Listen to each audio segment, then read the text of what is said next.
At eto na nga mga kababayan, Master Judea nagbabalik na naman. Kumusta po kayo? Oo, nagpapakita na po si Haring Araw at sana tuloy-tuloy na po ang pagganda ng panahon. Okay? Oo. At akala ko ba panalo si Torre noong boxing? Oo. Eh bakit parang mukhang mga talunan ang mga reaksyon ng kanyang mga fans? Unang-una kasi mga kapatid, ha? Oh, saan ka nakakita ng laban na may nanalo nang wala naman nangyaring laban? Pangalawa, alam nila Torre na walang matutuloy na laban kasi nag-file ng travel request si Mayor Baste Duterte bago siya naghamon ng boxing. Ibig sabihin, circus lang ito. Ibig sabihin, showbiz lang ito. Ha? Showbiz lang mga kababayan, yung pag-set up nila ng ring doon. Oo. Para isipin ng mga tao, wala si Baste, di ba? O ano, mapapahiya si Baste kasi hindi darating eh. Oo. Mapapahiya si Baste. Oo. Pero, pinaghandaan pala ni Baste. Kasi alam na ni Baste kung ano ang mga sasabihin ng kampo ni Torre, kung ano ang ipagyayabang ni Torre, kung ano yung mga propaganda ni Torre. Oo. Pero ang totoo kasi dito, mamimigay talaga sila. Mamibigay talaga sila ng ayuda, which is good. Which is very good. Wala namang problema doon. At kung nakalikom sila ng sabi 20 million, so ipakita nyo ngayon yung nalikom na 20 million kung saan nyo dadalhin. Di ba? Wala naman tayong problema doon. Kasi kaya lang, ang problema dito, ginamit pa nila na plataforma yung pamimigay ng ayuda para ipahiya si Mayor Baste. At ngayon, gigil na gigil si Torre kay Baste at mukhang hindi pa nagtatapos dito mga kababayan ang laban. Hindi pa dito nagtatapos ang laban kasi nagsalita si Torre kanina ng gigil kay Mayor Baste Duterte doon sa sinabi sa kanya. Pag-uusapan po natin yan pagkatapos lang nito. Banateros ay hindi magigiba. Banateros ay hindi nag-iisa. Banateros ay kami walang iba. Banateros hanggang sa huli naming hininga. Yan ang banateros, walang inuurungan. Pag tama palakpakan, pag mali ay babanatan. Yan ang banateros, boses ng ordinaryong Pilipino. Banateros ay walang makakaawan.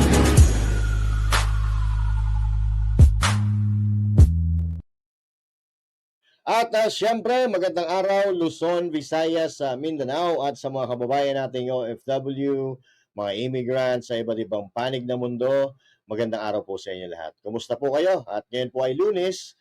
Ngayon din po gaganapin ang SONA ng Presidente ng Pilipinas. So abangan po natin kung ano ang kanyang mga sasabihin, matutuwa ba tayo sa kanyang mga sasabihin or tingnan natin kung ano ang sasabihin niya mamaya kasi dati parang talagang inuungusan niya lahat. Oo. Kung gaano katagal magsalita yung mga previous presidents sa mga SONA, hinigitan niya. Oo.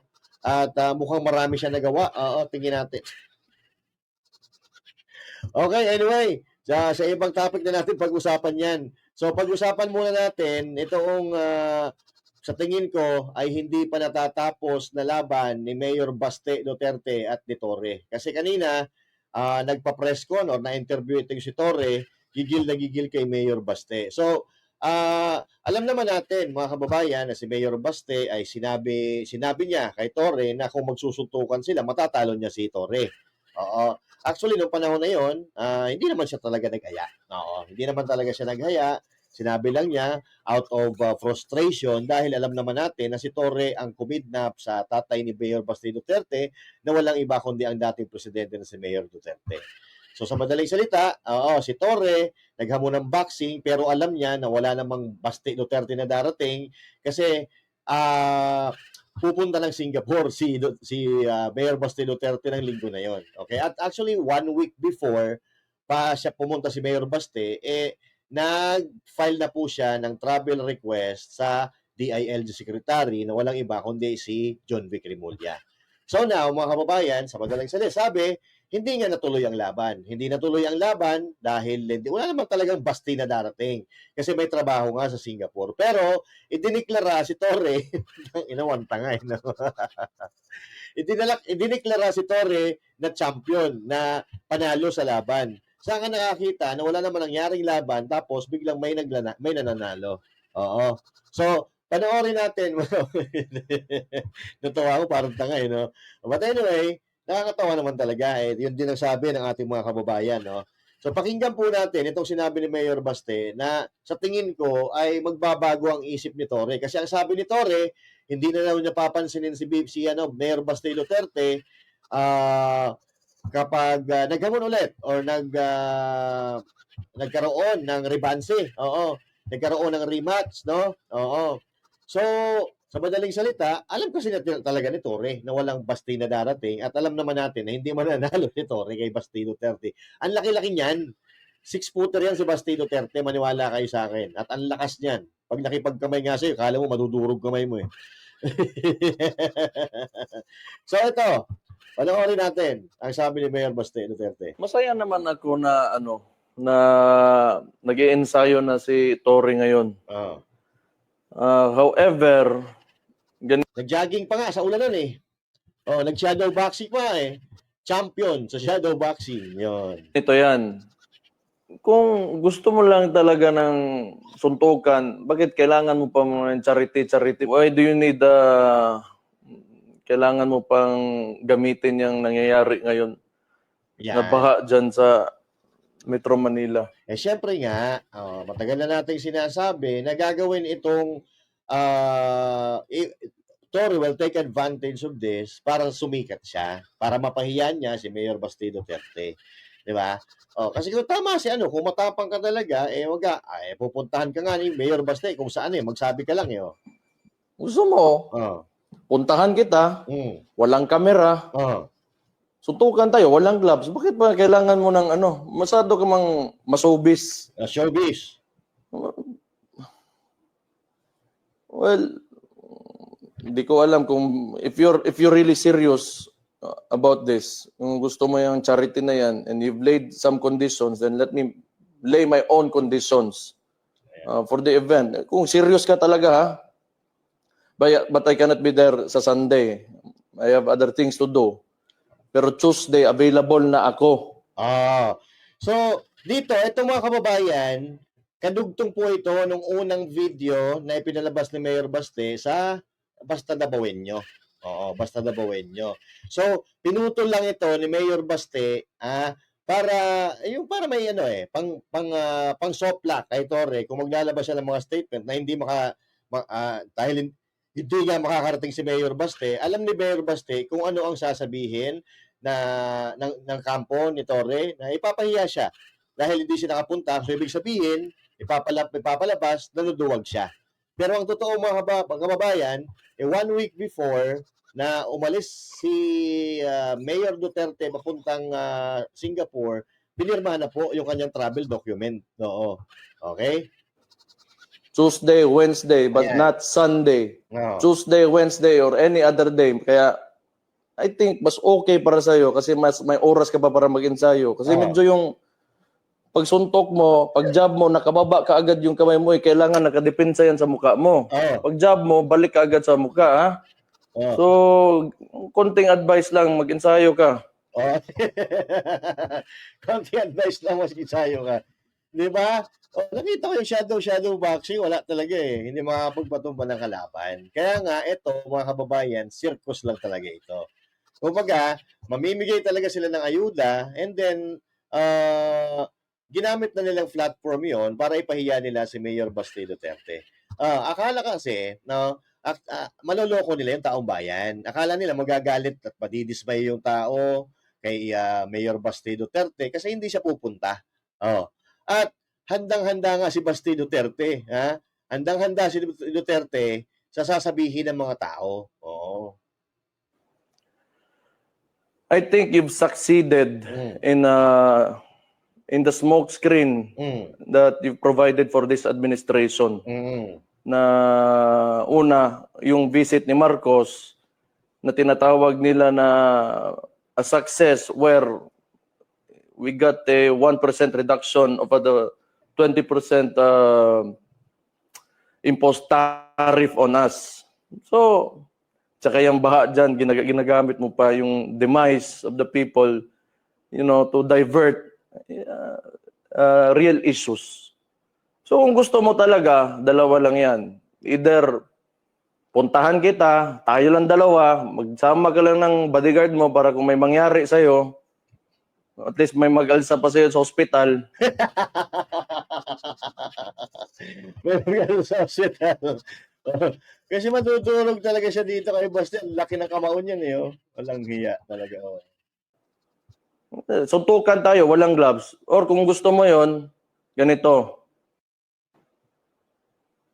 These are my conditions. Pakiusapan mo yung amo mo na presidente Oh. and let it come out of his mouth. Ayan. Nasabi niya na to. Nasabi niya na to before, mga kababayan. Nasabi na ni Mayor Bastian, so hindi na natin pakikinggan. Ito, mga sinabi niya ngayon na pinakinggan natin, kadugtong pa ito pala, itong kanyang dating vlog bago siya umalis papunta ng Singapore. Ano? So, pinutol-putol pala. So, yung unang nilabas, yung magpa-drug test, tapos ngayon, ito, nung nagyabang-yabang si Torre at nag-practice-practice, ayan. So, pinilabas ulit yung karugtong. Pero kasama pala nun, sinabi ni Mayor Baste na hindi siya po pwede ng linggo dahil may trabaho nga siya sa Singapore. Di ba? May trabaho siya sa Singapore at katunayan, mga kababayan, eto po yung dokumento ni Mayor Baste Duterte. Okay? Ayan. Sana. Tapos pa. Walang hiya talaga. So ito po yung dokumento, mga kababayan, na ito medyo napahiya po sila dito. Ano naka-date dito? Ayan. July 20. Ayan. Date granted. Nag-grant itong travel authority ni Mayor Baste July 20, 2025. Kailan naghamon si Torre? July 23. Kasi ito yung vlog ko eh. Nag-vlog na, wait lang. 07918 10621 102. Okay, ito. Nilagyan ko kasi ng number eh. Yung vlog ko is 3 days ago. So ngayon is 27. So 23 talaga naghamon si Torre. Kung saan nag-grant na kay Mayor Baste na pinapayagan siya bumiyahe papuntang Singapore. At ang destination at duration of travel is July 25, which is linggo. Ay, Sabado. Ano ba yung 25? Wait lang. Kailan ba nangyayari yung boxing? Kahapon yung boxing, di ba? Ano ngayon? 27. Kahapon. 27. Ang biyahe ni Mayor Baste nakalagay dito ay July 25 to 29. So, ibig sabihin, alam na alam talaga nila na wala si Mayor Baste ng araw na nagyaya si Torre ng boxing match charity diyan nung linggo. Pero ang nakakalungkot, pirmado po ito ng amo niya. Juanito Victor Remulla. Ayan po, pirmado po siya, mga kababayan. So ito po, mga kababayan, napahiya sila dito. Kasi nga, alam mo na wala naman si Mayor Baste Duterte talaga dito nung time na yon na nagyayaya ka mag-boxing, pero ipinilit mo. Nag-set up pa kayo ng mga ring and all that, pero alam ninyo na wala talagang Baste Duterte na darating kasi nasa Singapore nga nagtatrabaho. That's dated July 20, nag-grant yung travel permit, travel authority, at ang biyahe is 25 to 29. So, pasok doon yung date na pinili ni Torre kung saan naghahamon siya ng boxing match laban kay Mayor Baste Duterte. Alam ni Torre na walang darating na Baste Duterte at alam din ni Torre na mabubugbog siya ni Baste. Kaya nga sinabi ni Torre, sige, hindi dumating si Mayor Baste Duterte. So, i-close na natin ito. Kasi naghamon pa si ng rematch eh. Sabi, Tuesday. Bukas. Pero ayaw na ni Torre. Ayaw na ni Torre, mga kababayan. So, alam niya kasi kung ano mangyayari. So, kung maalala nyo, naglabas ng statement si Remulla, 'di ba? Sabi niya umatras na hindi na umaatras sa laban si General Torre. Hindi umaatras. Kasi nga magkasabwat sila. Oh, tiniming talaga nila na wala si Mayor Baste para ipahiya nila si Mayor Baste. Pero ang nangyari, sila po yung napahiya. Oo. Kasi nilabas ni Mayor Baste ngayon, itong dokumento, travel document na yung mga dates and all that, na hindi naman itinanggi ni John Vic Remulla. So, the bottom line or the purpose para gawin nila ito ay ipahiya si Mayor Baste Duterte. At yun nga ang lumalabas ngayon. Yung mga vlogger sa kabila, oo, kung ano-ano pinagagawa, bakla daw si Duterte, mini-make-upan pa, bakla daw, duwag daw si Mayor Duterte, si Mayor Duterte daw ang Bisaya, may nakaduwag na Bisaya. O, ganun po sila magsalsal ng balita. Oo. Pero I know for the fact na alam nila na wala talaga si Mayor Baste Duterte. 'Di ba? Kaya ngayon, mga kababayan, hindi pa matatapos ang laban na ito. Hindi pa matatapos ang laban na ito, pero mukhang hindi na sa boxing, ha? Mukhang magkakakasuhan na dito. Kasi galit na galit si Torre doon sa sinabi ni Mayor Baste Duterte na unggoy siya. Oo. Unggoy siya daw, mga kababayan. At ito po, ang sagot ni Torre doon sa sinabi ni Mayor Baste Duterte. Oh, ito. Oh, mukhang gagalit na galit, ha? Oh, ito na. Wait lang, ha? Oh, ito. Yung pagwawala ng humanity natin, Humanity. indication yan, Oh. tatawagin kang unggoy. Oh. Anong mas anong mas malala? Yung kidnapin mo yung dating presidente, ipadala mo sa dahig ng walang kasalanan, sa tingin mo, may humanity doon? Yung hindi mo binigyan ng pagkakataon na makausap man lang yung anak niyang vice presidente sa isang presidente na ipadadala niyo sa dahig dahil ayaw mong pumayag, yung karapatan ng kanyang anak, pinagkait mo, was there a humanity? Wow. Who are you to talk about humanity? Who are you to talk about humanity na binilasubas mo nga yung sambahan ng mga taga-KOJC? Where is the humanity? Where is the humanity? Well, in fact, may namatay doon sa KOJC noong nilusob nyo na hindi nyo naman nahuli si Pastor Kibuloy. Diba? Was there a humanity? Now tell the people of the Philippines. Ang tawag dito, mga kababayan, simpatya. Ang tawag po dyan. Humihingi ngayon ng simpatya si Torres sa mga tao kasi napahiya siya ni Mayor Baste Duterte. Tinawag daw siyang unggoy. Ibig sabihin daw ba nito yung mga maitim na tao ay unggoy? Hindi. Ikaw lang ang tinawag ni Mayor Baste Duterte na unggoy. Di ba? Hindi lang naman ako dahil ba maitim ako? Wala naman sinabi si Mayor Duterte na maitim. So wala naman sinabi si Mayor Duterte na mga unggoy ang mga maiitim. Ikaw lang naman ang pinupunto. Oo. Di ba? Pare-pare tayong Pilipino. Marami pang... pare-pareho pala tayong Pilipino eh. Walang hiyak eh. Pare-pareho pala tayong Pilipino. Bakit mo kinidnap si Pangulong Duterte, pinadala mo sa dahig na wala pang warrant of arrest? Pare-parehas pala tayong mga Pilipino. 'Di ba?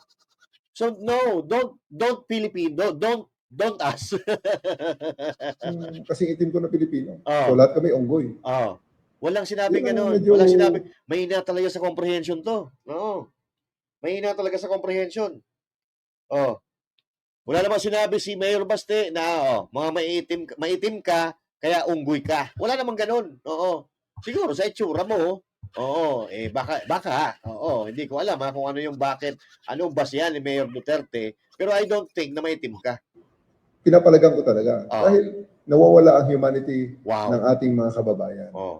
Hindi po pwede yan. Oh. Hindi porke ikaw ay nasa puder, Oh. pwede mong gawin ang gusto mong gawin na Parang baliktad ata.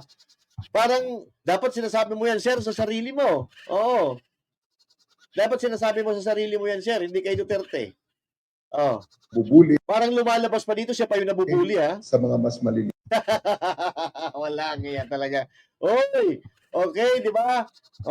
Sa'yo. Hindi po pwede yan. Oh. Okay? So, again, we stood up to the bully, the bully ran away.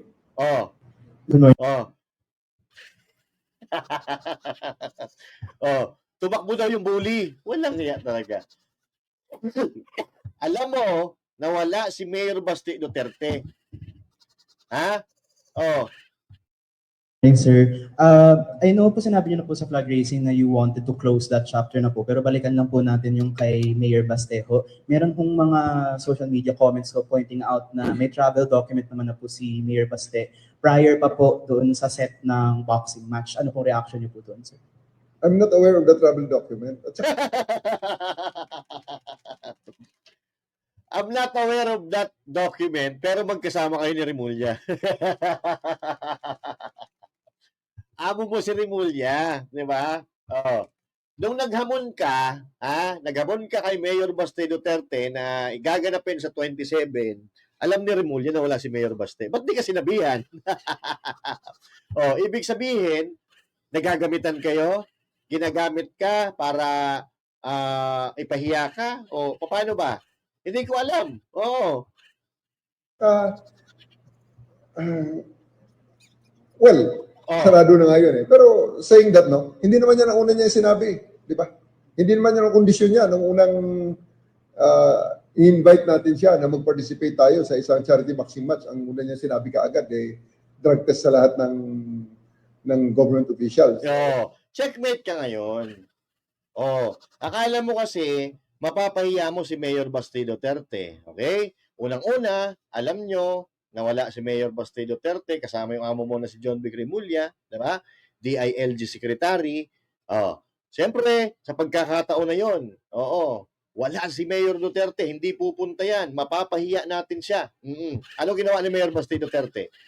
Sabi niya, naglabas ulit ng video. Oo, buti yan, mag-practice ka. Oo. Kasi ako, sabi ni Mayor Basti Duterte, hindi na ako makapag-practice. O, ikaw, may panahon ka pa para mag-practice. Mag-practice ka. Tinuruan ka pa nga eh. Pag nagsunto ka, balik agad. Balik agad. Oo. Para, para hindi ka tatamaan ng counter ng kalaban mo. O, di ba?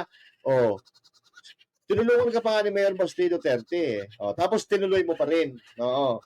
Tinuloy mo pa rin ng linggo, tapos kahapon, naglabas si Mayor Basti Duterte ng dokumento. Oo. Dahil sa napahiya kayo, gawa-gawa ninyo, ginamit nyo lang yung plataforma na yon para mapahiya si Mayor Basti Duterte.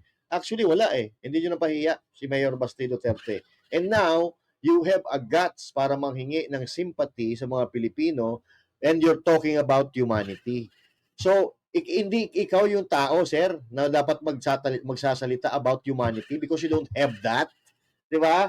Oh, humihingi ka ngayon ng simpatya sa mga tao dahil alam mo, nakikita mo sa social media na lahat ng video na nandun yung mukha mo, puro laugh icon.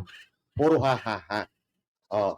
So kayo, mga kababayan, ano yung analyzation dito? Ano ang opinion nyo po dito sa pangyayaring ito? Ako naniniwala ako na wala ng boxing na matutuloy. Kasi hindi naman uubra yan si Tory kay kay Mayor Basti Duterte. Maniwala po kayo sa akin. Oo. Pupusta ko lahat ng pera ko, pupusta ko. Pag natuloy ang boxing nitong dalawa na to. Oo. Naniniwala ako, matutuloy ang laban, Ito, legal na laban na ito. Oo. Parang pambabastos kasi, parang pinapalabas nila, pambabastos itong ginagawa ni Mayor Baste sa isang PNP chief. No? So, and the fact that President Duterte ay binilasubas nila, may karapatan si Mayor Baste Duterte na magalit. Diba? Tayo nga, hindi tayo anak ni Duterte. Hindi tayo biological son or daughters ni Pangulong Duterte, pero galit na galit tayo doon sa ginawa niya ni Torre sa kanya. Lalo-lalo na yung anak. Di ba? Ilagay mo yung sarili mo sa sapatos ni Mayor Basti Duterte. Kung anong mararamdaman mo. Actually, mapagpigil pa nga yung mga Duterte. Di ba? Mapagpigil pa yung mga Duterte. Kung yung sinasabi nila na mamamatay tao yung mga Duterte, hindi marami ng patay sana. Marami na sanang patay kasi binalasubas nila yung mga Duterte. So dito, napatunayan na naman, napahiya na naman sila dito. Yung sinasabi nila na mamamatay tao ang mga Duterte. Bakit? Namatay na ba? Mula nung kinidnap nila si Pangulo Duterte, wala naman, di ba? So, ibig sabihin, puro bintang lang itong mga propaganda nito na mamatay tao, drug lord ang mga Duterte, yung mga Duterte nagmagnanakaw. Magnanakaw? Walang hiya. Ang dami-dami nagawa ni Duterte. Napaganda nila yung Davao bilang isang mga Duterte. Tapos magnanakaw. Di ba? So, this is all about sympathy. Itong ginagawa ni Torre, mga kababayan. Dahil tinawag daw siyang unggoy ni Mayor Basti Duterte. So now, may tanong tayo. Ang tanong, bakit di ka nagalit nung tinawag kang pitbull at bulldog? Ni DILG Secretary John Vic Remulla. Bakit hindi ka nagalit nun? Dalawa pa eh. Si Mayor Basti, tinawag ka na unggoy. Oh, si John Vic Remulla, SILG, tinawag kang pitbull at tinawag ka ring bulldog na hindi ka raw umaatras sa laban at pag sinabi mong attack, aatake yan. Ba't di ka nagalit doon? Bakit? Dahil amo mo, hindi mo pwedeng palagan dahil boss mo. Kung matapang ang tao, lahat ng nagsasabi sa iyo ng hindi maganda, papalagan mo. Diba? Bakit si Mayor Basti lang pinalagan mo? Tinawag kang unggoy? Ito, si Secretary John Vic Remulla, di ba tinawag ka rin pitbull pa nga eh. Pitbull, bulldog. At umaatake, hindi umaatake sa laban. Pag sinabing attack, aatake yan. So he knew.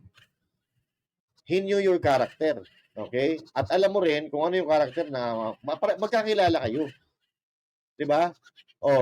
Kung si Secretary John Vic Remulla naman, kung matinurin ito, wala naman si Basti Duterte niyan. Pinirmahan ko yung travel authority niya. Wala siya ng 25 to 29. Dapat sinabi.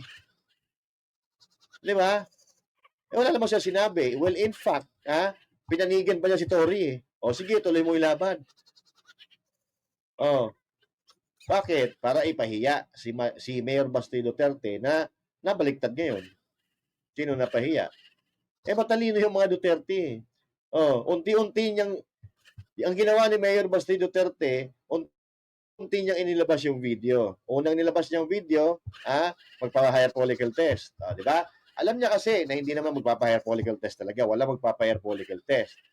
So, pangalawa, nabi niya na walang glove. Tayong dalawa lang. Bakit kailangan pa na may mga charity? Bakit kailangan pa may ring? Gagastos ka pa eh. Diba? Buti sana kung pera nyo ginastos nyo. Diba? Ako nagtatanong kung saan galing yung pera na pinagtayo nyo ng ring and all that. Baka sa GAB, baka libre. Diba? Tapos, taglabas ng dokumento si Mayor Baste. Nawala siya nung araw na yan. So, ibig sabihin, mga kababayan, these are all politics, these are all circus, these are all showbiz. So, wala namang problema eh kung tatakbo ka, senador o anything any position na gusto mong takbuhan. Sinisira mo yung mga ng mga kabaro mo, sir. Credibility. Pinagtatawanan ngayon ng mga pulis tuloy dahil dyan sa pinagagawa mo. Ako, naniniwala ako na maraming matinong pulis. Napakarami na matinong pulis. Puta, marami akong pinsan na pulis eh. Di ba? Pero what General Torre is doing, napapahiya po yung mga pulis. Di ba? Napapahiya yung mga pulis. So, hindi ko alam kung I don't know. Circus. Hindi ko alam kung bakit pumapayag si Secretary Remulla ang mangyari ito sa mga kapulisan. Na kung makikita nyo, ako, real talk. Ito, wait lang Obviously, afterthought na yung travel documents na yun. Di ba? Ito, mga kababayan. Ito, bagong video ha. Bagong video ni General Torre. Sinabi ko sa inyo kanina na pinagtatawanan. Kaya ngayon, humingi ng simpatya. Pinagtatawanan. Ito, bagong-bago na video, like 3 hours ago. Anong naghahari dyan? Laugh emoji. Walang kaya. 2,000, 2,200 yung tumawa, 1,500 yung may gusto, yung nag-thumbs up. So, ibig sabihin, mas marami ang natatawa dito sa pinagagagawa niya kaysa sa natutuwa. Alam niya yan, nakikita niya yan. Pagwawala ng hanapin natin, General Torre. mga video niya, puro ano eh, puro laugh emoji eh. Oh, General Torre versus Baste Duterte. O ito, mga kapatid. Oh, laugh emoji, 10,000. 10,000. O, ito pa. Sana yon. Nakikita niya yan eh. Saan na ba? O, ito. Ayan o, mas lamang yung ano eh, tawa kaysa sa natutuwa. But of course, doon sa mga platform nila, syempre, pero doon sa GMA, oo, sa mga ano, pinagtatawanan siya eh. Ito nga oh, di ba, mas marami yung tumatawa kaysa sa natutuwa. So now, mga kababayan, abangan natin ang mga susunod na kabanata. Okay? Abangan natin ang mga susunod na kabanata, pero sana maging parehas ang laban. Huwag gagamitin ang kapangyarihan. Okay? Kung ano yung pinag-uusapan, yun ang pag-uusapan. Pero itong mga to tingin ko hindi ito talalaban ng mga parehas eh. Okay? So anyway, mga kababayan, magkita-kita po tayo muli. At ito po si Master Judea. God bless you all and to God be the glory. Magandang araw po ng Lunes sa inyo lahat.